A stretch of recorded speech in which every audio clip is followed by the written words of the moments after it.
তুফান এখন কই থেকে আসলো এখানে? ওই যে আমার বড় ভাই বলছে, দেও ভাই বলছে তুফান এখানে কই থেকে আসলো? আসলে তো সত্য কথা, তুফান এখানে কই থেকে আসলো?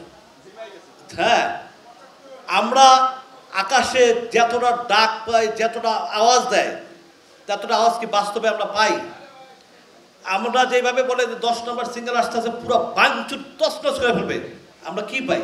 দিনের বেলাতে একটু বাতাস, ঠিক আছে, একটু বাতাস, আর তো কিছু না। তো বাতাস নিয়ে এত কথা কেন? রিভেঞ্জ, যেটা বুবলি বলছে, রিভেঞ্জের গতিতেই চলবে।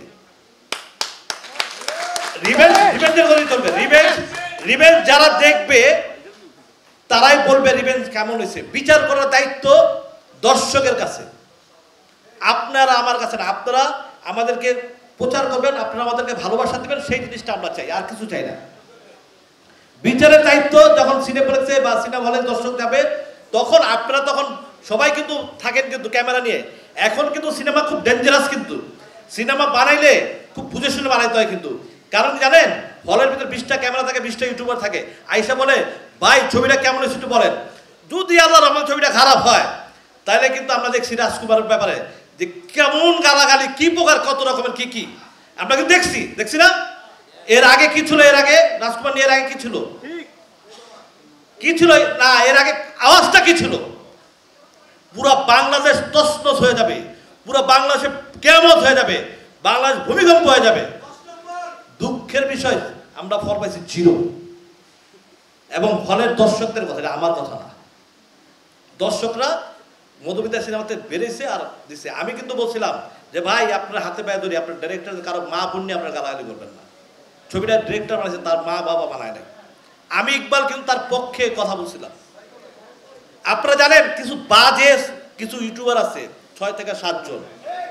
এই বাজে ইউটিউবাররা কিছু গুজব ছড়ায়।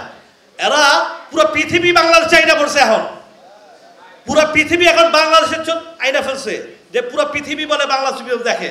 তাহলে হলিউড বলিউড হংকং এর আড়া গেল গা।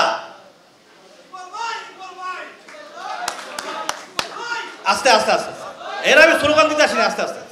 আমার কথা হলো একটা ব্যাপার, আমার যারা বক্তব্য আছে, আমি কিন্তু বলতে পারি যে আমার দর্শক তোমরা বসে না ভাই তোমরা গাইল দাও, কিন্তু আমি কিন্তু এরা বলি না। আমি কি বলি জানেন? যে সে যদি আমারে বকা দেয়, তোমাদের সমস্যা কি? আরে মিয়া, বাংলাদেশ না, পুরো পৃথিবীর কত বড় বড় ব্যক্তিরা গালাগালি করে, তাদের কি আসা যায়? ওই আজকে কে জানি বলে আদনান বলে একটা সাক্ষাৎকারে দেখছিলাম, আদনানের, আমার বন্ধু আদনানের, যে কে কি করলে আমি ড্যাম কে, আমার সামনে কিছুই আসা যায় না এগুলো। আর এগুলো আমি পড়িও না, এগুলো দেখিও না। আমরা কিন্তু সেম একই স্টাইলে বাস করতেছি। এই যে কিছুদিন আগে খরসু ভাই কাদিয়া সাহেব আমারে 19 সংগঠন আমরা বলে তুফান বন্ধই করে দিয়েছিলাম, কিন্তু আজও বন্ধ কি উচ্চারণ করছিলাম আমরা বন্ধের ব্যাপারে কোনো কথা? কোনো রকম আমার যে আমার আব্বাই, আমার খরসু ভাই এখানে বসা আছে, কোনোদিন কি খরসু ভাই উচ্চারণ করছিল? এইটা তাদের একটা গেম, যে গেমটা তারা নিজেরা 10,000 টাকা ইউটিউবে দিয়া তারা নিজেরা গেম করে, তারা তুফানের বিরুদ্ধে তাদের একটা পলিসি, বাজে ব্যাড পলিটিক্স, পাবলিসিটি। আমাদেরকে নাম বিক্রি করে, খরসুবের নাম, আমার নাম, আদনানের নাম, কাদিয়া সাহেবের নাম, সাহেব সবার নাম বিক্রি করে তারা একটা ব্যাড পলিটিক্স করে। নাহলে তাদের বাপেরও ক্ষমতা নেই ইউটিউব চালানোর, যদি আমাদের নাম বিক্রি না করে।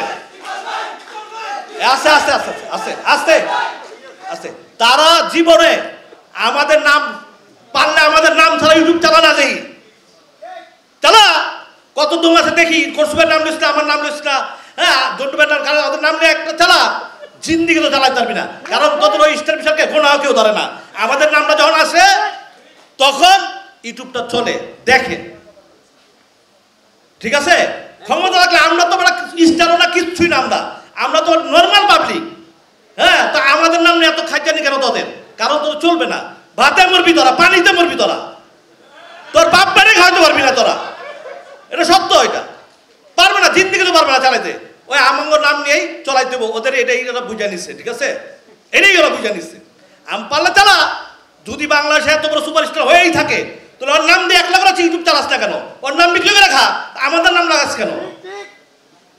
আর একটা কথা বলি, বুবলিকে আমি যথেষ্ট আমার ছোট বোনের মতো আদর করি। আমার একটাই বোন, আমার ছোট বোনের নাম ইতি, আর বুবলি। আমি দুজনকে এক পাল্লায় মাপি সবসময়। হয়তো আমি একটা ইন্টারভিউতে আমার একটা মিস্টেক কথা ছিল, বাট এটাকে এডিট করে অনেক কিছু হয়েছে, এই জন্য আমার সাথে অনেক কিছু হয়েছে। হ্যাঁ, এইটা আমি বুবলিকে বলছি। আমরা অনেক সময় অনেক বক্তব্য দিলে অনেক সময় দেখা যায় ভিউ পাওয়ার জন্য এডিট করে করে চালায় দেয়।